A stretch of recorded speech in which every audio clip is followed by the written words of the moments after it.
नमस्कार दोस्तों, UPSC mania में आपका स्वागत है। आज हम डिस्कस करेंगे 15 मई 2020 का द हिंदू समाचार पत्र। उससे पहले चलते हैं कल के प्रश्नों की तरफ। तो कल का पहला प्रश्न था, ताइवान किस महासागरीय क्षेत्र में स्थित है।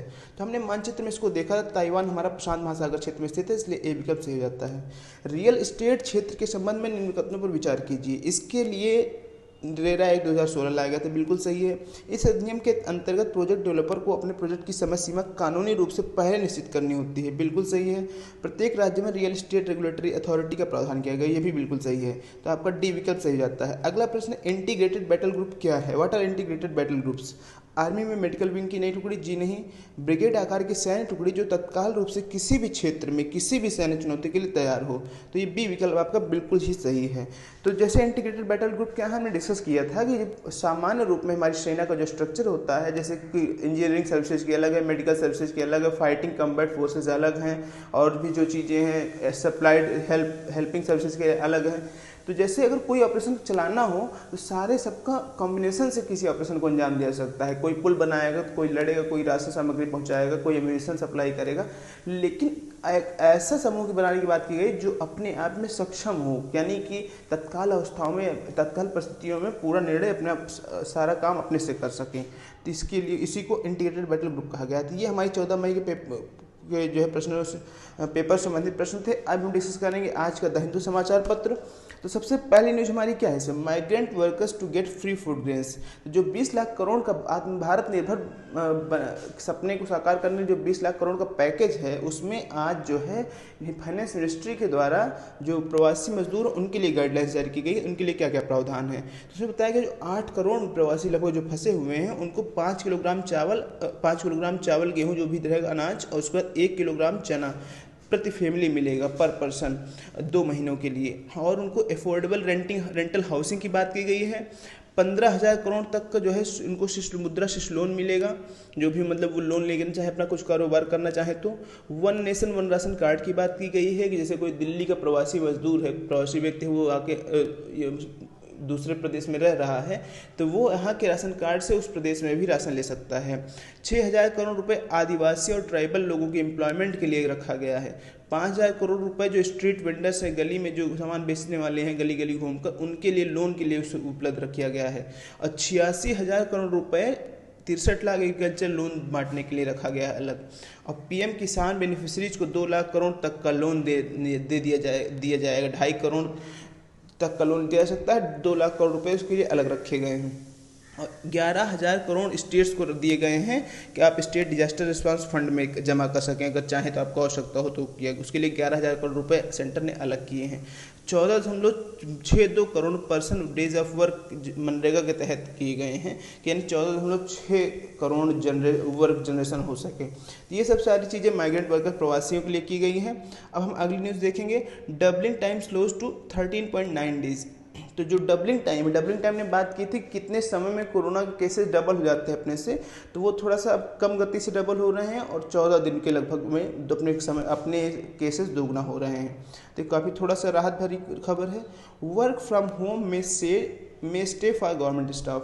तो गवर्नमेंट प्लान कर रही है, गवर्नमेंट ने एक ड्राफ्ट लाया है कि जब कोरोना चला भी जाता है उसके बाद भी हम वर्क फ्रॉम होम को थोड़ा सा रखेंगे। यानी कि उसमें क्या बताया गया है कि 15 दिन प्रतिवर्ष, 1 साल में 15 दिन का ऑप्शन होगा कि जो भी गवर्नमेंट स्टाफ है वो घर से काम कर सके। उनके लिए लैपटॉप्स और डेस्कटॉप अवेलेबल कराए जाएंगे और वर्ष भर में 15 दिन घर से काम कर सकते हैं, उनको ऐसा विकल्प दिया जाएगा।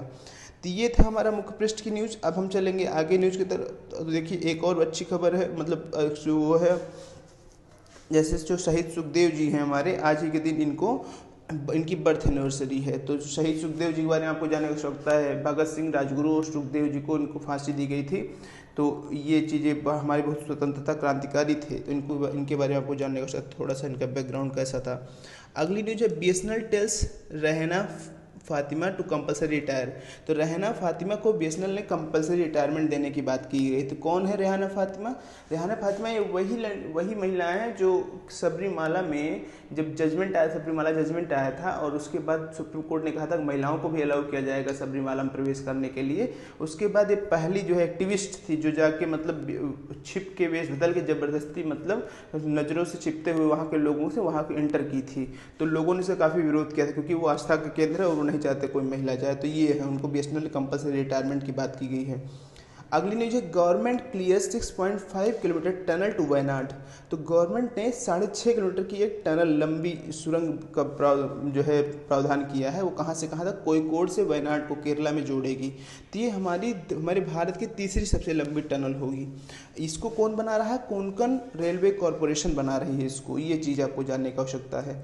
अगली न्यूज है, TTD awaits government's nod to allow darshan. तो जो तिरुमाला तिरुपति देवस्थानम है, टीटीडी है, ये क्या है, ये जो आपका तिरुपति मंदिर है, या कह सकते हैं आप वेंकटेश्वर मंदिर है, वहाँ आंध्र प्रदेश में वेंकटेश्वर मंदिर है, उसी के मैनेजमेंट को संभालती है टीटीडी से, बोलते हैं तिरुमाला तिरुपति देवस्थानम। तो इसने कहा है कि गवर्नमेंट हमें अलाउ करे कि हम भाई सामान्य दिनों में 1 लाख लोग प्रतिदिन आते हैं यहाँ पर दर्शन के लिए। तो और ये विश्व का सबसे बड़ा डोनेशन बेस्ड मतलब रिलीजियस प्लेस माना जाता है, सबसे ज़्यादा डोनेशन इसमें आती है, ऐसा माना जाता है।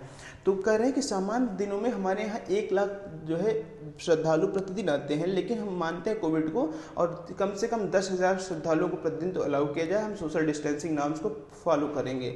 तो इससे जो समझ रहे रेवेन्यू काफ़ी लॉस हो रहा है, तो ये चीज़ बात की गई इसमें। तो आपको जानने की आवश्यकता है, तिरुमाला तिरुपति देवस्थानम ये है, ये आपका वेंकटेश्वर मंदिर या फिर आपको तिरुपति मंदिर को मैनेज करता है। और तिरुपति मंदिर विश्व का सबसे ज़्यादा डोनेशन पाने वाला मंदिर है। और ये किस भगवान से संबंधित है, ये भगवान विष्णु से संबंधित है।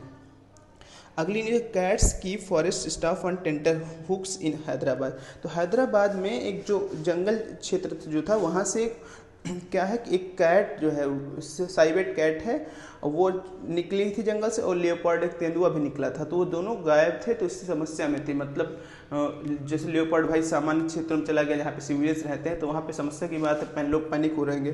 तो उसी वजह से वहाँ के लोग परेशान हैं, जंगल के जो भी कर्मचारी हैं, कि जल्दी से इनको पकड़ के वापस जंगल लाया जाए। तो हम जानेंगे यहाँ पे, जब भी जानवरों की बात आई तो प्रश्न यूपीएससी कैसे पूछ सकता है, उनका आईयूसीएन स्टेटस पूछ सकता है। आईयूसीएन क्या है, international union for conservation of nature.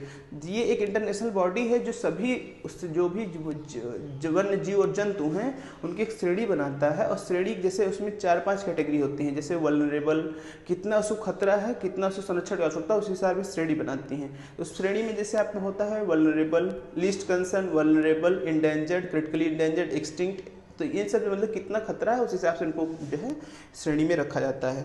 तो हम देखेंगे, देखिए साइबेट कैट जो है आपका एक मालाबार साइबेट कैट होती है। मालाबार यानी कि जो केरल क्षेत्र में पाई जाती है। मालाबार साइबेट कैट वो क्रिटिकली इंडेंजर्ड है, यानी कि बहुत ही खतरे में है। तो उसका जो है हंटिंग होता है, उसका शिकार होता है, इसलिए वो बहुत कम संख्या में रह गई। तो मालाबार साइबेट कैट आपका क्रिटिकली इंडेंजर्ड है। और लियोपार्ड तेंदुआ आपका किस कैटेगरी में, वल्नरेबल है, यानी कि संख्या तो ठीक है लेकिन अभी भी खतरा इन पर मंडरा रहा है, क्योंकि इनका शिकार होता है और उनको लोगों को द्वारा मार दिया जाता है। तो ये थी हमारी जो है इससे संबंधित न्यूज़। अब हम आगे चलेंगे, talks with Nepal after pandemic. तो जैसे कि कल हमने न्यूज़पेपर में देखा था, कल के न्यूज़पेपर में, कि जो वहाँ के प्रधानमंत्री केपी शर्मा ओली, उन्होंने कहा है कि अगर भारत हमसे परमिशन ले तो हम काला पानी क्षेत्र से उस सड़क जो बनाई है कैलाश मानसरोवर के लिए, उसको हम अलाउ करेंगे, लेकिन ये आप कहें कि तो मैं अपना अधिकार नहीं छोड़ूंगा। तो ऐसा केपी शर्मा ओली ने कहा था।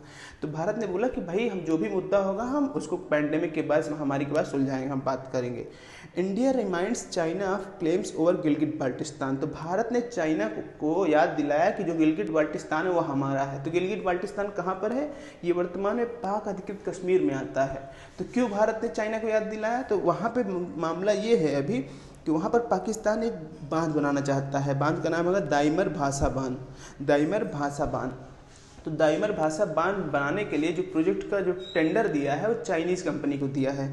तो इंडिया ने उसको याद दिलाया कि देखो भाई आप ऐसा मत करिए, अच्छी बात नहीं है, वो हमारी ज़मीन है, वो पाक ने ज़बरदस्ती अधिकृत किया हुआ है उसको, और उसमें डैम बनाना चाहता है, आप उसकी हेल्प कर रहे हैं, ये गलत है। तो ये चीज़ हमको जानने की आवश्यकता है। गिलगिट बाल्टिस्तान पाकिस्तान अधिकृत कश्मीर में है, और अभी वहाँ पर एक बांध बनाया जा रहा है, दाइमर भाषा बांध, जो चाइनीज़ कंपनी को टेंडर दिया गया है। India non committal on talks with Taliban. तो जैसे कि हमने डिस्कस किया था पिछले हफ्ते एक न्यूज़ आई थी जिसमें जालमे खलीलजाद जो यूएस के इन्वॉय हैं अफगानिस्तान शांति समझौते के लिए, वो भारत आए थे और उन्होंने भारत से कहा था कि आपको अब तालिबान से बात करनी चाहिए थी। लेकिन भारत का स्टैंड अभी तक क्या है, भारत कहता है कि हम तालिबान से बात नहीं करेंगे, हम लोकतांत्रिक रूप से चुनी गई सत्ता से ही बात करेंगे। तो वही चीज़ में कहा गया। तो इंडिया ने वही चीज़ फिर उसको बात यहाँ दोहराई गई है कि इंडिया जो है अभी भी जो है तालिबान से बात करने में कोई उत्सुक नहीं है। अगली न्यूज़ है आपकी, वायरस डायग्नोस्टिक टेस्ट में बी डिलेड। तो जो वायरस की डायग्नोस्टिक टेस्ट हमने डेवलप की है उसको थोड़ा सा अभी समय लग सकता है उसमें। तो क्या है जो है पूरा बैकग्राउंड हम थोड़ा जानेंगे। तो चित्राजीन लैम्प एन एक जो है टेस्ट, एक वायरस टेस्ट हमने डेवलप किया था, जो हमारी केरला की एक मतलब इन केरला की एक रिसर्च लेबोरेटरी उसने डेवलप किया था, उसका नाम था चित्राजीन लैम्प एन। तो उसमें देखा गया है कि अभी इसको और वेरिफिकेशन, यानी कि इसको और सत्यता की, इसकी प्रमाणिकता का और जो है प्रमाणिक होने की आवश्यकता है।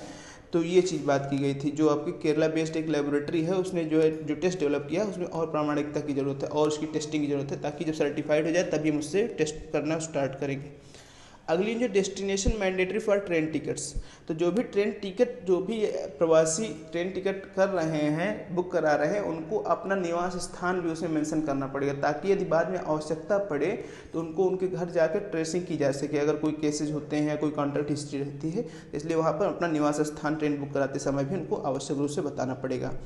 अगली news, NHRC issues notice to states. तो जो नेशनल ह्यूमन राइट्स कमीशन है, राष्ट्रीय मानवाधिकार, उसने जो है कुछ राज्यों को नोटिस जारी की है मानवाधिकार के उल्लंघन संबंध में, जैसे महाराष्ट्र को, MP को, क्योंकि प्रवासियों की जो है बता रहे हैं उनके अनुसार, राष्ट्रीय मानवाधिकार के अनुसार प्रवासियों के अधिकार का उल्लंघन हो रहा है। तो हम थोड़ा NHRC के बारे में जानेंगे। राष्ट्रीय मानवाधिकार का गठन कब हुआ था? 1993 में, protection of human rights act 1993। तो मानवाधिकार संरक्षण अधिनियम 1993 के तहत इसको जो है गठित किया गया था। इसके वर्तमान चेयरमैन कौन है? HL दत्तू हैं। और एक चीज़ आपको और जानने की आवश्यकता है कि 2019 में इसमें संशोधन हुआ था protection of human rights act में। तो वो संशोधन देख लेंगे क्या क्या संशोधन हुआ है। तो उसमें देखो पहले क्या था कि जो राष्ट्रीय मानवाधिकार का चेयरमैन है केवल और केवल सुप्रीम कोर्ट का मुख्य न्यायाधीश ही, सेवानिवृत्त मुख्य न्यायाधीश हो सकता था। लेकिन ये तो समस्या की बात थी, भाई सुप्रीम कोर्ट केवल भारत में एक ही है और उसको सेवानिवृत्त न्यायाधीश भी वो भी गिने चुने हैं। तो अगर वो मान लो मना कर देते हैं कि मैं मानवाधिकार आयोग का अध्यक्ष नहीं बनूंगा, तो पद रिक्त रह जाता है। तो पद रिक्त ना हो इसलिए उस दायरे को बढ़ा दिया गया है। और अब उसमें संशोधन के बाद ये प्रावधान किया गया है कि सुप्रीम कोर्ट के सेवानिवृत्त मुख्य न्यायाधीश के अलावा सेवानिवृत्त न्यायाधीश भी उसके अध्यक्ष हो सकते हैं। तो ये एक महत्वपूर्ण संशोधन था। और दूसरी बात उसमें क्या की गई है कि जो उनका न्यायाधीश का कार्यकाल, जो अध्यक्ष का कार्यकाल होगा, इनके सदस्य का कार्यकाल होगा 5 साल से घटाकर 3 साल कर दिया गया, यानी 3 वर्ष या फिर 70 वर्ष की आयु जो भी पहले हो वो कर दी गई है। और उसमें जो 2 सदस्य रहते थे, जो विशेषज्ञ सदस्य, इसमें 2 मानवाधिकार संबंधी विशेषज्ञ रहते थे, 2 उनको बढ़ाकर 3 कर दिया गया है और उनमें से एक महिला का होना आवश्यक है। तो ये हमारे संशोधन थे, इनको आपको ध्यान देना है। अभी HL दत्तू इसके चेयरमैन है, हमारे जो है सेवानिवृत्त न्यायाधीश हैं। अगली न्यूज है, president to forgo 30% of salary for a year. तो जो हमारे राष्ट्रपति महोदय हैं वो आत्मनिर्भर भारत अभियान की तरफ कदम बढ़ाते हैं। उन्होंने कहा है हम अपनी 30% सैलरी, जो हमारा वेतन है उसको हम नहीं लेंगे, 30% सैलरी अपनी कटवा दी है। और उसके बाद इनका एक प्लान था लिमोजिन, नई लिमोजिन खरीदने के लिए, 10 करोड़ की एक गाड़ी खरीदने के, उसको भी उन्होंने कहा हम गाड़ी भी नहीं खरीदेंगे। तो मतलब अपने खर्चों को इन्होंने काटा है और कहा है कि हम जो है इस आत्मनिर्भर भारत में सहयोग दे रहे हैं अपना। Navy's personal protective equipment gets patent. तो जो इंडियन नेवी है उसकी जो एक ब्रांच है उसने एक पर्सनल प्रोटेक्टिव इक्विपमेंट PPE बनाया, जैसे कि आप चित्र में देख रहे हैं। तो ये नया मॉडल बनाया है, इसको पेटेंट मिला है और जल्दी से इसका कॉमर्शियल प्रोडक्शन स्टार्ट करेगी ये। अब ये रही न्यूज इससे संबंधित। अब हमारी अगली न्यूज है, UK हाई कोर्ट रिजेक्ट्स विजय माल्या's प्ली। तो विजय माल्या का जो मतलब वो UK हाई कोर्ट में विजय माल्या की जो थी अर्जी थी वो खारिज कर दी गई है और अब उनके एक्स्ट्राडिशन का प्रोसेस तेज हो जाएगा। अगली news, short service commission to be made more attractive. तो जो CDS हमारे चीफ ऑफ डिफेंस स्टाफ कौन है आपको पता ही होगा, जनरल बिपिन रावत हैं। तो CDS की पोस्ट हमारे यहाँ नहीं गठित, तो इस चीज़ को आपको जानने की जरूरत है। ये 4 स्टार मिलिट्री कमांडर होते हैं जो तीनों सेनाओं का कोऑर्डिनेशन करते हैं, थल सेना, जल सेना और वायु सेना। ये आपका एक डिपार्टमेंट ऑफ मिलिट्री अफेयर्स नया क्रिएट किया गया है, उसके ये मुखिया भी होते हैं, भी आपको ध्यान देना है। तो इन्होंने बात की गई है, इन्होंने क्या बात कही है अभी कि जो हमारा शॉर्ट सर्विस कमीशन है उसको ज़्यादा बढ़ावा जाए, उसको ज़्यादा आकर्षक बनाया जाए। तो शॉर्ट सर्विस कमीशन क्या है? शॉर्ट सर्विस कमीशन मिलिट्री में एक भर्ती होती है जो 10 सालों के लिए की जाती है और अगर इन केसेस 4 साल तक बढ़ा भी दी जाती है। तो इससे फ़ायदा क्या है ज़्यादा शॉर्ट सर्विस कमीशन को बढ़ावा देने से, आकर्षक देने से? देखो क्या है, इनको आपको पेंशन नहीं देना पड़ता है। शॉर्ट सर्विस कमीशन जो भी रहते हैं, जो शॉर्ट सर्विस कमीशन के तहत भर्ती ऑफिसर रहते हैं, इनको पेंशन नहीं देना पड़ता है। तो जैसे कि देखते हमने इस बार देखा, इस बार जो डिफेंस बजट आया है उसमें जो हमारे आर्मी पर्सनल है उनकी सैलरी से ज़्यादा जितनी पेंशन देनी पड़ रही है वो पेंशन ज़्यादा बढ़ गई है, तो पेंशन का बर्डन इससे कम होता है। तो जो डिफेंस पे उसका आर्थिक बजट उसका थोड़ा सा संतुलित होगा और जिससे जो पैसा बचेगा वो मॉडर्नाइजेशन की तरफ उसको खर्च किया जा सकेगा। तो ये सुझाव दिया है इन्होंने। अगली न्यूज है आपकी अंतर्राष्ट्रीय क्षेत्र से, इसमें जैसे China rejects US charge of vaccine research theft. तो यूएसए ने चाइना पे एक आरोप लगाया है कि हम लोग जो रिसर्च कर रहे हैं, आपके जो भी साइबर अटैक्स करके आप लोग उसको रिसर्च को चुराने का प्रयास कर रहे हो, चाइना के ऊपर ऐसा आरोप लगाया है। तो चाइना ने मना किया कि ऐसा कोई बात नहीं है। अगली news, China rebates Taiwan on WHO participation. तो हमने ताइवान के संबंध कल न्यूज डिस्कस की थी कि ताइवान कह रहा था कि भाई हमने कोविड को बहुत अच्छे से कंटेन किया है और जो भी गुड प्रैक्टिसेस हमने अप्लाई की है, अगर WHO चाहे तो हम उसे साझा करेंगे और WHO का सदस्य भी हमें बनाया जाए। तो उसका एक प्रयास है कोविड के माध्यम से ही वैश्विक जगत में अपनी वास्तविकता को महसूस कराए और अपने स्टैंड को फर्म करवाए, सबसे उसका सपोर्ट ले। तो चाइना ने बोला कि भाई देखो ये गलत है और कोई ताइवान हमारा ही अधिकार क्षेत्र है, ताइवान को कोई नहीं सपोर्ट करेगा। ताइवान की एक चाल है जो वैश्विक जगत में अपने आप को पहचान लेना चाहता है, तो चाइना ने इसका विरोध किया है। अगली news, petition challenges Sri Lankan government compulsory cremation rule. तो श्रीलंका की गवर्नमेंट ने एक जो है नया नियम लागू किया है कि जो भी कोविड पेशेंट मरते हैं उनको सभी को अनिवार्य रूप से उनका शवदाह किया जाए, उनके शव को जलाया जाएगा। लेकिन मुस्लिमों में शव को नहीं जलाया जाता है, तो मुस्लिमों ने इसका विरोध किया है, तो उसी के खिलाफ एक पिटीशन डाली गई श्रीलंकन गवर्नमेंट के अगेंस्ट में। अगली news, CBDT notifies reduction in TDS and TCS। तो जो central board of direct tax है, जो केंद्रीय प्रत्यक्ष कर बोर्ड है, जो यानी प्रत्यक्ष कर जो है कलेक्ट करता है। प्रत्यक्ष कर कौन सा होता है, यानी कि जिसके ऊपर टैक्स लगाया जाए वही कर, जैसे इनकम टैक्स हो गया आपका, ये प्रत्यक्ष कर है। और अप्रत्यक्ष कर है क्या है, अप्रत्यक्ष कर मतलब जिसके ऊपर टैक्स लगाया जाए वो टैक्स ना देके टैक्स किसी और को देना पड़ेगा। जैसे कि हम लोग अगर पार्ले बिस्किट खरीदते हैं उसमें लिखा रहता है इंक्लूसिव ऑफ ऑल टैक्सेस, तो इसका मतलब जो खरीदार है उसको टैक्स देना पड़ रहा है, लेकिन हम सरकार हमारे ऊपर टैक्स नहीं लगाती है, वो टैक्स जो है दुकानदार के ऊपर सरकार लगाती है। और टैक्स देना किसी को पड़ता है, खरीदार को। तो ये इनडायरेक्ट टैक्स, यानी जिसके ऊपर टैक्स लगाया गया है उसको भार नहीं वहन करना पड़ता है, बल्कि वो इनडायरेक्टली किसी दूसरे के ऊपर शिफ्ट कर देता है। और डायरेक्ट टैक्स क्या है, जो जिसके ऊपर टैक्स लगाया जाए उसी को देना है। जैसे हमारा इनकम टैक्स, तो इनकम टैक्स हम ही को दिया जाएगा। तो जो CBDT है ये CBDT था, तो केंद्रीय प्रत्यक्ष कर बोर्ड। अब इसने क्या नए सुधार के लाया गया है, तो जो फाइनेंस मिनिस्ट्री है उसने TDS और TCS को कम करने की बात की गई है। टैक्स डिडक्शन एट सोर्स, और ये क्या होता है TDS, जैसे कि क्या है कि मान लीजिए आपका वेतन है आज आया, तो आपका जितना टैक्स बनता है वो वेतन देने से पहले ही सोर्स पे यानी स्रोत पर ही टैक्स को काट दिया जाए, वो TDS है। और TCS यही टैक्स कलेक्शन है, सोर्स है। तो जब इसको कम कर दिया जाएगा तो आपका वेतन ज़्यादा मिल पाएगा, यह सब चीज़ें, तो आपके पास इनकम थोड़ा बढ़ेगी, तो मार्केट इकोनॉमी ये सब बढ़ जाएंगे। तो CBDT ने अभी शुरू किया है। तो आपको जानने की आवश्यकता क्या है यहाँ पे, CBDT क्या है और TDS क्या है, ये दो चीज़ें मुख्यतः आपको जानने की आवश्यकता है। अगली जो weak global cues pulls down Indian equities. तो जो मतलब वैश्विक आर्थिक जगत जो है इस समय चिंता में है, समस्या में है, तो उसी वजह से इंडियन जो शेयर मार्केट है उसमें काफ़ी गिरावट भी आई है, ये भी बात कही जा रही है। अगली न्यूज है, searches for remote work from home jobs up by 261% since फरवरी।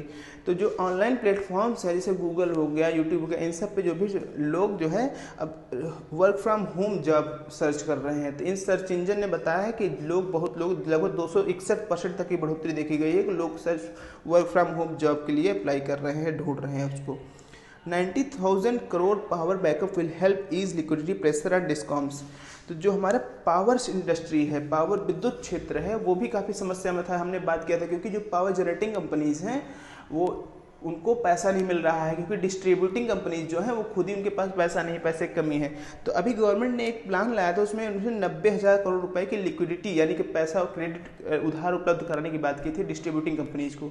जब डिस्ट्रीब्यूटिंग कंपनीज को उधार मिल जाएगा 90,000 करोड़ का, तो वो प्रोड्यूसिंग कंपनीज को भी दे पाएंगे। तो इससे काफ़ी राहत की सांस ली है प्रोड्यूसिंग कंपनीज ने कि उनको अब पैसा मिलने की उम्मीद है। Aurobindo pharma promoter settle insider trading case. तो अरबिंदो फार्मा प्रमोटर जो है उन्होंने इनसाइडर ट्रेडिंग केस को सेटल कर दिया है। तो हम जानेंगे इनसाइडर ट्रेडिंग केस क्या है। तो सेबी मार्केट में security exchange board of India, ये सेबी क्या करती है, कैपिटल मार्केट को रेगुलेट करती है। कैपिटल मार्केट क्या होती है कि जो भी फैक्ट्रीज होती हैं या भी जो भी इंडस्ट्री हो गई, आपकी कॉर्पोरेट सेक्टर हो गया, वो जो 1 वर्ष से ज़्यादा अगर लोन लेना होता है तो शेयर मार्केट के थ्रू या जो भी बॉन्ड के थ्रू, उसे कैपिटल मार्केट कहते हैं। तो कैपिटल मार्केट को रेगुलेट काम करने का सेबी का होता है। तो शेयर जैसे इशू करता है, मान लीजिए रिलायंस है, तो रिलायंस ने शेयर इशू किया, तो इस कहाँ इशू करता है, कैपिटल मार्केट में। और इनके नियम कानूनों को जो मैनेजमेंट है, वो नियम कानून कौन देखता है, इनको प्रतिबंध या फिर उन पर कैसे कानून लगाना है, उसको सेबी काम करता है। तो इनसाइडर ट्रेडिंग केस क्या है हम समझेंगे। तो हम जियो का उदाहरण लेते हैं। जैसे कि जियो है, जियो एक कंपनी है, वो रजिस्टर्ड है सेबी में। तो उसने वो नया शेयर लॉन्च करने वाली, या फिर उसका शेयर मान लीजिए मार्केट में है ही हो, वैसे भी उपलब्ध है। तो जैसे फेसबुक का डील होनी थी, तो इतनी समस्या में चल रही आर्थिक स्थिति, यानी कि सभी कंपनियों का शेयर गिर गया है जहां पर। वहीं पे जैसे जियो को तो पता है, उसको तो 4 दिन पहले मान लीजिए पता हो गया कि हमको, जियो को तो पता ही, जाहिर सी बात उसकी कंपनी के मालिक है तो उसको पता ही रहेगा कि हमको फेसबुक से एक डील करनी है इतने इतने करोड़ रुपए की। जैसे डील होगी तो जाहिर सी बात है उसके शेयर में उछाल आएगा।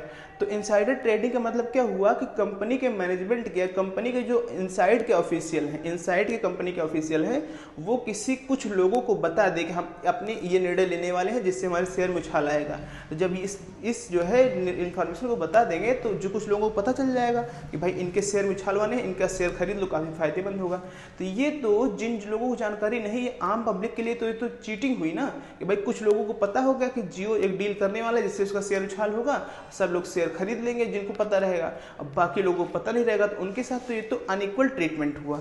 तो इसी गलत व्यवहार को इनसाइडर ट्रेडिंग प्रैक्टिस जो है कहते हैं, इनसाइडर ट्रेडिंग बोलते हैं इसे। तो अगर इनसाइडर ट्रेडिंग में कोई भी कंपनी या किसी भी कंपनी के सदस्य पाए जाते हैं तो उनको पेनल्टी देनी पड़ती है, उनके ऊपर चार्ज होता है, उनके ऊपर पेनल्टी लगती है। तो वही अरबिंदो फार्मा कंपनी जो थी उसको ऊपर पेनल्टी लगी, कितना 2.2 करोड़ की कंपनी ने दिया है, जबकि उसके प्रमोटर ने 19.81 करोड़ रुपए को पेनल्टी देना पड़ा है। अगली न्यूज़, कोविड-19 expected to fuel used car sales. तो कोविड-19 से यूज्ड कार सेल्स की, जो यूज्ड कार है उनकी बिक्री बढ़ने की उम्मीद है। क्यों? जैसे पहले क्या था, लोग कार खरीदना कम पसंद करते थे क्योंकि ओला, उबर और टैक्सी इन सब के माध्यम से अपना काम चलाते थे। लेकिन जैसे सोशल डिस्टेंसिंग और संक्रमण का इतना खतरा, अभी प्राइवेट व्हीकल की तरफ भागेगा। प्राइवेट व्हीकल की तरफ भागेगा तो जो सस्ते बजट के मध्यम क्लास के वर्ग होंगे वो यूज्ड कार खरीदेंगे। तो ये बात कही जा रही है। और अगली महत्वपूर्ण एक न्यूज़ है थोड़ी जम्मू कश्मीर संबंधित। तो कोविड-19 से कश्मीर के जो चेरी ग्रोवर्स हैं उनको काफ़ी समस्या हुई है, क्योंकि भाई उनकी फसल बिक नहीं रही है। और जम्मू कश्मीर हॉर्टिकल्चर प्रोडक्शन के लिए, यानी जो फलोत्पादन के लिए बहुत प्रसिद्ध राज्य है। आपको केंद्र शासित प्रदेश अब तो हो गया है, तो ये आपको जानने की आवश्यकता है। ये थी हमारी आज की न्यूज़पेपर डिस्कशन। इसे आधारित हम आज प्रश्नों पर चलेंगे। तो सबसे पहला प्रश्न है, तिरुपति मंदिर या वेंकटेश्वर मंदिर किस राज्य में स्थित है? तो आपको बताना है केरला, कर्नाटका, आंध्र प्रदेश, तमिलनाडु। अगला प्रश्न, राष्ट्रीय मानवाधिकार आयोग के संबंध में निम्न कथनों पर विचार कीजिए। इसके अध्यक्ष केवल उच्चतम न्यायालय के सेवानिवृत्त मुख्य न्यायाधीश हो सकते हैं। अगला प्रश्न है, अगला स्टेटमेंट है, इनका कार्यकाल घटाकर 3 वर्ष या 70 वर्ष की आयु जो भी पहले हो कर दिया गया है। उपरोक्त में से कौन से कथन सत्य हैं? केवल एक, केवल दो, दोनों, इनमें से कोई नहीं। अगला प्रश्न है, मालाबार सिवेट कैट IUCN की किस श्रेणी में आता है? Malabar civet cat comes under which category of IUCN? Vulnerable, endangered, critically endangered, extinct.